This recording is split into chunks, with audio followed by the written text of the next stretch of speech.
has abundantly cast seeds of love and hope upon us. May we be fruitful soil for the planting and growing of hope and peace. Come, let us praise God who is so generous with us. Let us sing songs of joy to God.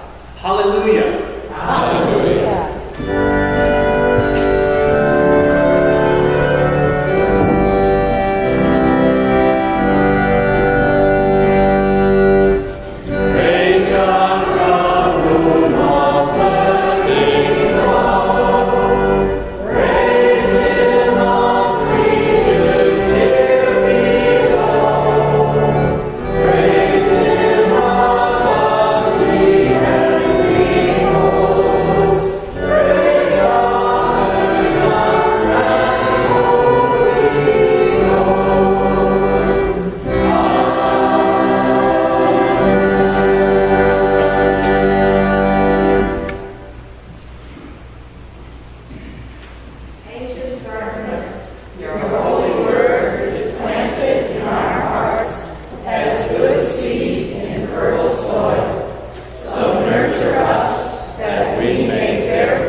Eternal God, the reading of the Scripture, may your word be heard, and the meditations of our heart, may your word be known. and the faithfulness of our lives, may your word be shown. Amen. The first reading this morning is from Genesis, chapter 25, verses 19 to 34. And the Pew Bible is on page 19. The large print Bible is on pages 32 to 33.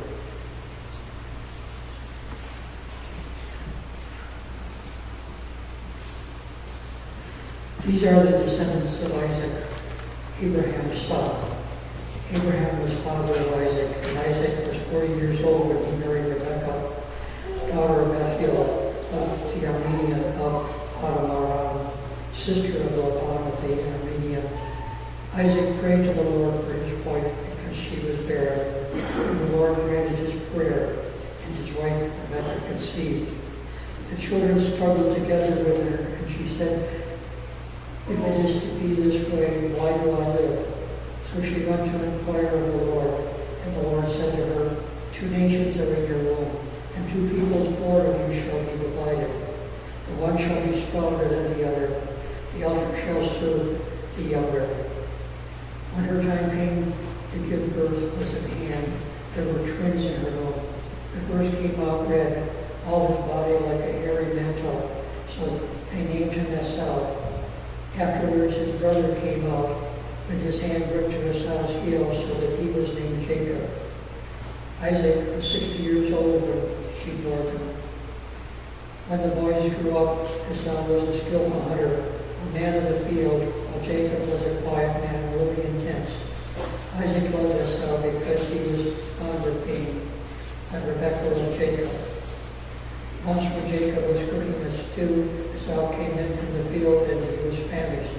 Esau said to Jacob, "Let me eat some of that red stuff, for I am famished." Therefore he was called a God. Jacob said, "First sell me your birthright."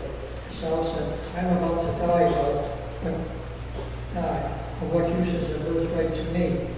Jacob said, "Swear to me first." So he swore to him and sold his birthright to Jacob. And Jacob gave Esau bread and lentil stew, and he ate and drank and rose and went his way. Esau despised his birthright. Word of the Lord.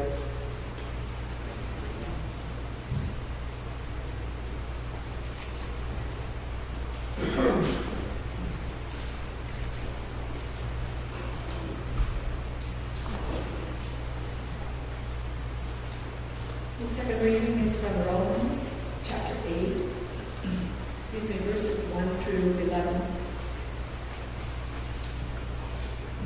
And this is found on page 918 in the Pew Bible. And in the large print, it's 210 to 211 in the New Testament.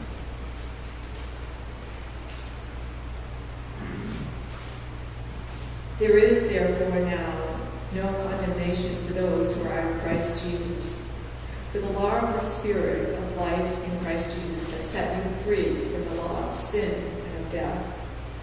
For God has done what the law, weakened by the flesh, could not do. By sending his own Son to the likeness of sinful flesh and to deal with sin, he condemned sin in the flesh so that the just requirement of the law might be fulfilled in us, who walk not according to the flesh, but according to the Spirit. For those who live according to the flesh set their minds on the things of the flesh, but those who live according to the Spirit set their minds on the things of the Spirit. To set the mind on the flesh is death, but to set the mind on the Spirit is life and peace. For this reason, the mind that is set on the flesh is hostile to God. It does not submit to God's law. Indeed, it cannot. And those who are in the flesh cannot please God.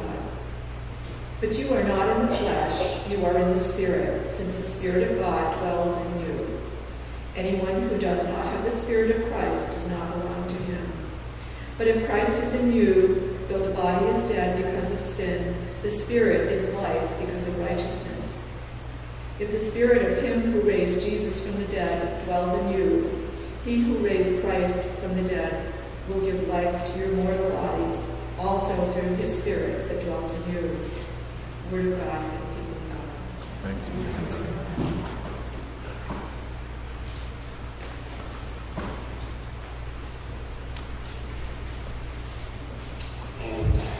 reading from Matthew chapter 13,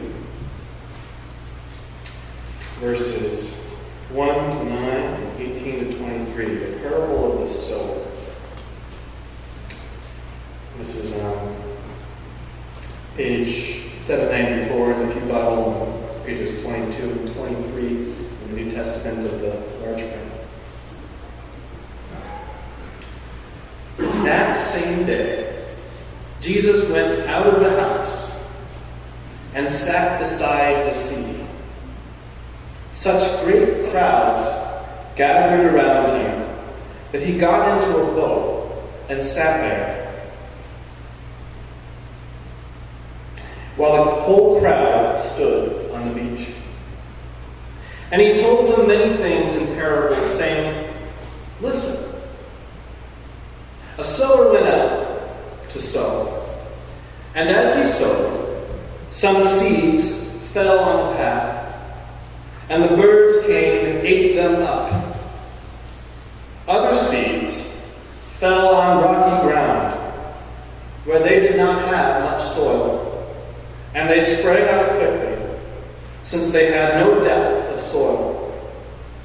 But when the sun rose, they were scorched, and since they had no root, they withered away. Other seeds fell among thorns, and the thorns grew up and choked them.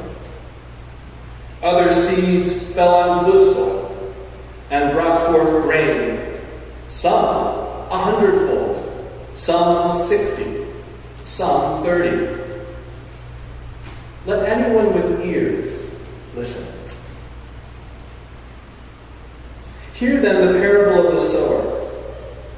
When anyone hears the word of the kingdom and does not understand it, the evil one comes and snatches away what is sown in the heart. This is what is sown on the path. As for what was sown on rocky ground, this is the one who hears the word and immediately receives it with joy. Yeah, such a person has no root, but endures only for a while, and when trouble or persecution arises on account of the word, that person immediately falls away. As for what was sown among thorns, this is the one who hears the word, but the cares of the world and the lure of wealth choke the word, and it yields nothing. But as for what was sown on good soil, this is the one who hears the word and understands it, who indeed bears fruit and yields in one case 100-fold, in another 60, and in another 30. Word of God for the people of God. I told this story before, but I can't help but think of it when I read this parable. My growing up, I had a lot of gardens around me, and I can remember being invited to weed during the summer evening hours when the black flies and mosquitoes were out. I can remember taking that invitation. I can also remember declining that invitation. I grew up around gardens. I grew up with chickens. And so I have a frame of reference for this parable of the sower and the sown seed. One year when I was in, I think, 4th or 5th grade, I planted a salsa garden. And I planted tomatoes, and I planted hot peppers, and really hot peppers, and extra spicy, super hot peppers, and actually it was a mix called Some Like It Hot. But I can remember planting that garden and harvesting that garden, all with great superintendence by my gardening parents, of course. But making salsa, and then of course making labels for the salsa, and I called my salsa Mr. Spicy.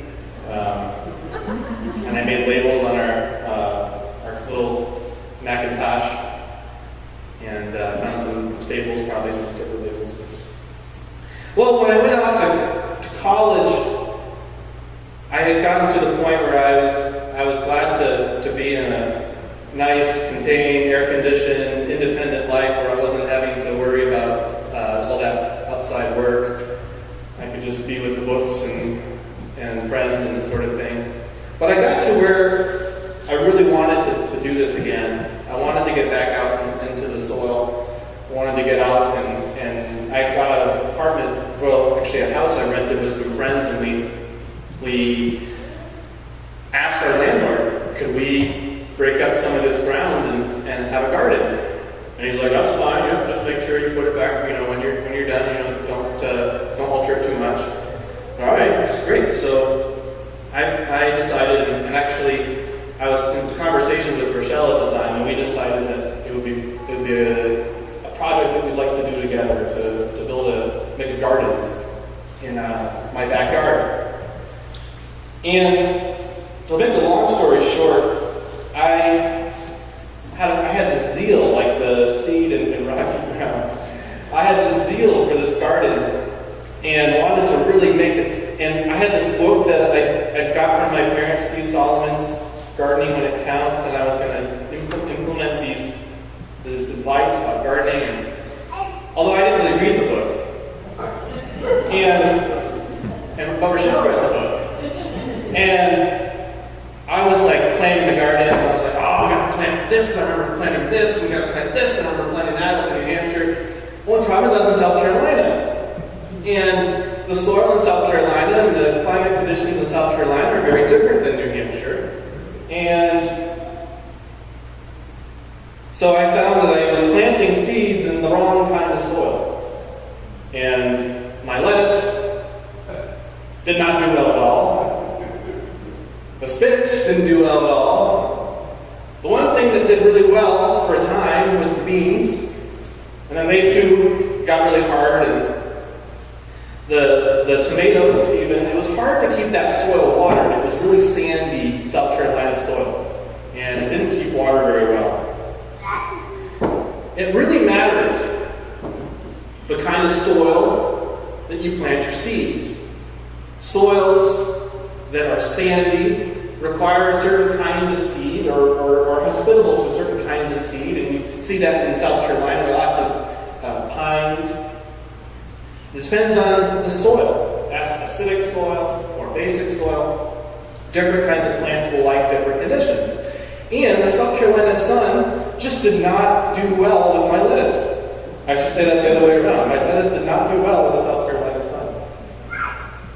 And Rochelle the whole time, of course, was saying, Joel, I don't think that you're not going to get really good. No, I think this is how we did it. This is what we planted. This is what we planted. That garden was a royal flop. And I take full responsibility for that, partly because I chose the wrong seeds for the wrong soil, and because the sun was just way hotter than I expected. I couldn't keep the soil moist enough. Some of you will hear this parable and think of your own experiences taking seeds out of seed packets and very precisely putting them into little holes 1 inch deep, or what have you. Making sure that the soil is amended and tilled in just the right way, you have enough space for the seed. But this sower is not concerned about putting little seeds on the finger and pulling it out of the packet. In this parable, this sower is doing a different thing altogether. The stuff that we now across this country often use high-powered technologies to sow this kind of seed through a field. There are, in this parable, seed that fall not just on the good soil, but this sower is going off and inevitably the seed's falling on the path where the soil's so compacted you can't get the good root. Seed that's falling within the briars, and so they can't grow up because it's too shaded and it's too constricted and confined. And seeds that are falling on soil with too many rocks. And Jesus just tells this parable to the crowd that comes and sits on the beach. There's a whole bunch of people. Jesus is sitting on the beach and they show up and they want something. And so he tells them this story from a boat, because the boat gives him more amplification. He's out in the water and he's able to speak to more people. But we get the explanation of they don't. So he just leaves them with this story about a guy that sows seeds, and seeds that some of them grow really well and others for various reasons don't. But we get the explanation because later on, so we have the two parts to this, Jesus is talking with his disciples. And he said, this is what the parable means. And so I got thinking about the seeds. I got thinking about how Jesus calls the seeds are the word of the kingdom. The word of the kingdom. We know that Jesus is someone who's famously spreading the word of the kingdom. Summarized in some of the Gospels where Jesus would say, go around and say, change your mind. Repent, metanoia is the word for change your mind, change your orientation to the world, to people, to God. For the kingdom of God, the reign of God, God's pattern of being is coming into your midst. The kingdom of God is near. And Jesus would spread this word about it. And Jesus would enact the kingdom. He would see people who were sick, and Jesus would administer a free healthcare clinic. He would go and he would come and he would touch. Jesus would see people who were excluded on the margins of society, and he would go and he would touch them. People that were untouchables, Jesus would touch. And this was a sign that the kingdom is near. Jesus would go to people who were confused and frustrated. He would go to people who were feeling like there was no hope for them. And he would give a word of a God who loves even the people that society despises. And Jesus would take flack for this. He was ridiculed by the religious leaders for being a friend of sinners and tax collectors. But Jesus said, this is where the kingdom is coming about. This is where God's new way is coming in the midst of our old way. And Jesus compared this to a seed being planted in soil. And the seed Jesus planted was his word, the word of the kingdom. The word that there is a new way that God is going to be relating. There's a new way we're invited to relate to God. A new way we're invited. And I thought about, what does this mean? Because some of the times we focused on the gospel. We don't often think about the kingdom as our focus. We think of salvation as our focus. We think of grace, love, faith, hope. We don't often think, I'm going to church to learn about the kingdom. I'm going to church to see the kingdom coming about. I'm going to church to watch the seeds of the kingdom sprout within the hearts, within the community, within the land that is here in this Acro church. How many of you often think about the kingdom? That's a very archaic word. We're Americans. We have a democracy, right? We don't think about kingdoms or kings or any of these kinds of things. But this word, basileia, the Greek word, has something much more than a monarchy in mind. It has a reign. It has an influence. It has the power of God to heal, to change, to transform hearts, to transform relationships, to transform communities, to transform even the Roman Empire. And Jesus says it all starts with a seed. It starts with a sower. It starts with a sower who's wasteful and generous and seeds everywhere, right?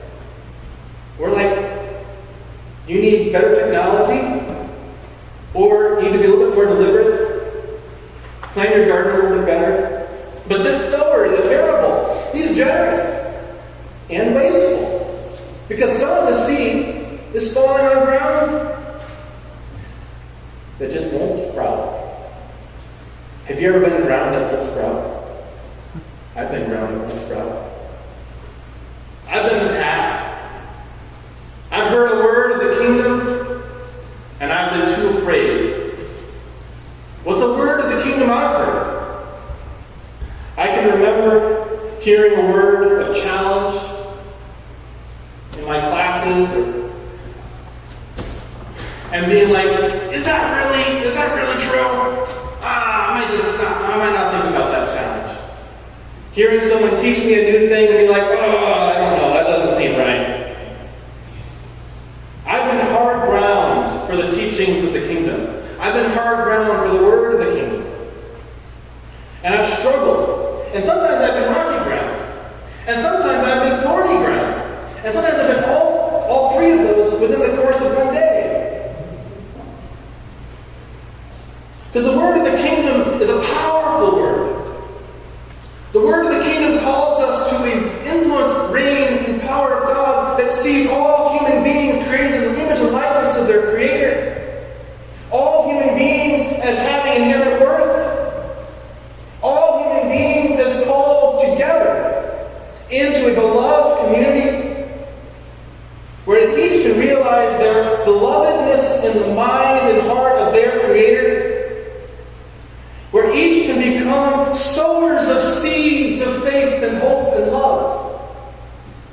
That's the kingdom word. But sometimes it's really hard because I've got rocky soil.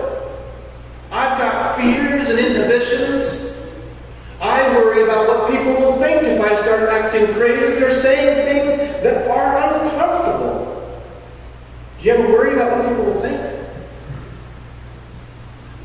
Sometimes I get so excited and guilty or shamed by the suffering of the world, and I just start to go out and I'm going to fix everything, and then a week later I lose energy. Have you ever been in rocky soil where the seed grows up fast, and then the sun comes, and the sun that should nourish, it beats it down like the lettuce.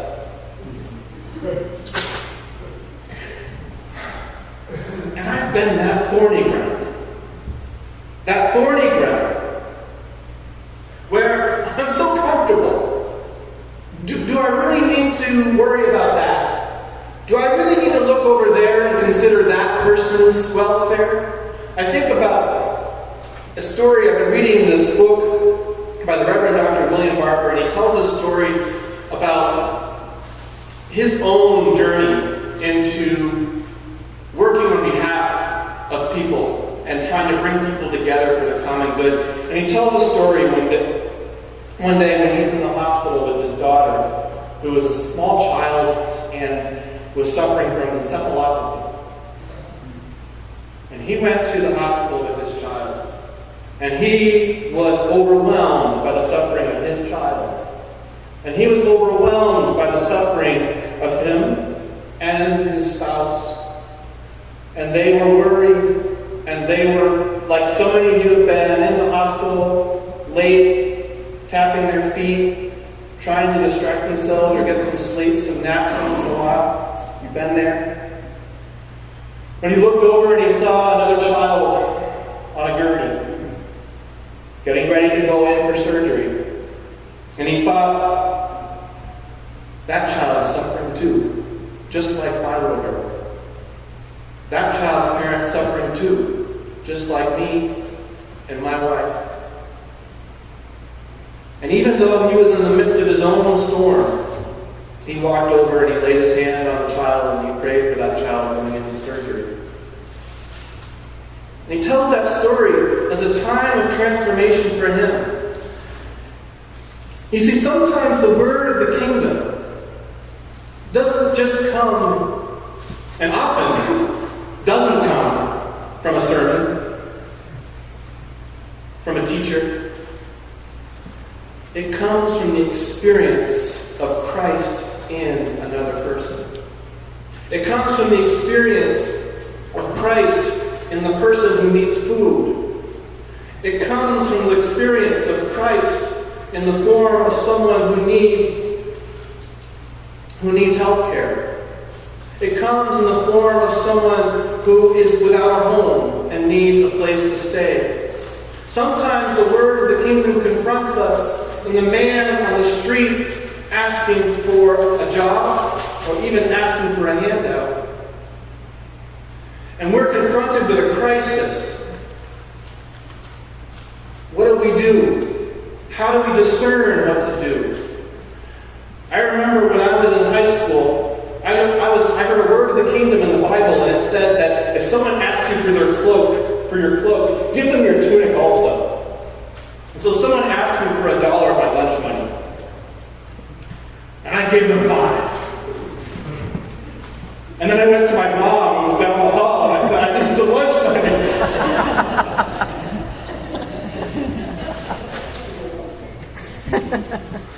Rocky soil.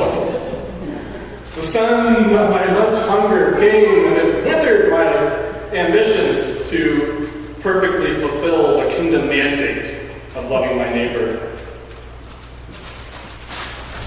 How does the word of the kingdom come to you? How is it coming to you now? How are you experiencing Christ in the Word proclaimed, Christ in the Word read, Christ in the Word made flesh, Christ in the stranger, Christ in the outcast, Christ in the sick and the suffering and the sorrowing? How is that Word coming to you? God calls us, those who are made in the image and likeness of our Creator, calls us into fellowship with God and into renewed and restored fellowship with one another and with the creation in which we have been planted. And this is good news. This is the kingdom. This is the way that we're invited into. That's a way of healing. It's a way of restoration. But it comes to people like me who are rocky. People like me who are thorny, who are consumed by anxieties, maybe not always to do with wanting to get rich, but with the wealth that I do have, how do I preserve it? How do I maintain the status quo so nothing changes? But see, the kingdom is a transformative, it's a dynamic word, and the word is going to change, but the change is good because the change brings plants that bear fruit that can be eaten and shared and brought to a potluck dinner. The word of the gospel is good news because it invites us into who we are called and made to be. Fellowship, community, grace and love for God and for one another. That is joy. That is life to the fullest. And it's hard because it challenges us when we're consumed by our own storms. But we're not called to this just by ourselves. We're called to this as a community that prays for one another, that talks with one another, that works together, that sees needs and helps fulfill needs together. We can lift up our voices not just as individuals who are afraid of what others think or say or do in response to our word, but we can sow together. We can be a parable of the sowers. And the seeds of faith, and the seeds of hope, and the seeds of love, we have a promise that they will grow 100-fold, 60-fold, 30-fold. Not everywhere we plant them, and not all the time within us. But we have a gracious and merciful God, abounding in steadfast love, who's in it for the long haul, and who longs to see a creation restored, and who longs to see a people made new, and who longs to see suffering come to an end and every tear wiped away from every eye. Don't you long for that too? God has put that longing in you. And it's by grace, an abounding grace, that each one of us, today, this morning, even if you feel rocky, thorny, or all compacted, God can breathe air and life and a new wind into you. We're not determined like South Carolina's sandy soil, or New Hampshire's rocky soil for that matter, because the God of grace is the God that has called you. The God of grace is the God that is leading you now, and the God of grace is the God who will lead you home into God's beloved fellowship with all of those folks that you've been able to come into new contact with. The person who didn't have a home and you said, come stay with me. The person who didn't have some bread and you said, here, come have a sandwich with me. And the person who didn't have enough to pay for their medical bills, and you said, here, let me help out. The word of the kingdom is a transformative word, and it's a word that calls us as a community and as individuals into healing and life. May we hear, may it take root, and may God's abundant grace grow an abundant harvest among us. Amen.